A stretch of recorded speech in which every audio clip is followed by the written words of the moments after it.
Hello everyone, welcome back to our channel AppleWiz. In today's video, we are going to see how you can update your Facebook app on your iPhone. Well, it is a very easy and simple process, so let's dive right into it. So the first thing that you have to do is open your App Store on your iPhone.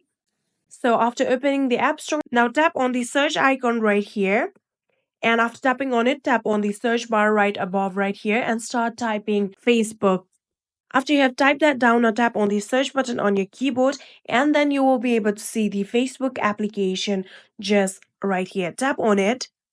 And after tapping on it, here you can see the blue open button. Currently, my Facebook does not need any kind of updates, so there is the open button. If your Facebook does need an update, there will be the option of update right there. So simply just tap on the update button and then your updating process will be started. It will take few times. Then your update process will be completed and then you will also be able to see the open button just like this. You can tap on this open button in order to open Facebook. And that is it. That is how you can update your Facebook on your iPhone. I hope this video was helpful to you guys. If it was, please do not forget to hit that subscribe button and like our video. Thank you so much for watching. See you in the next.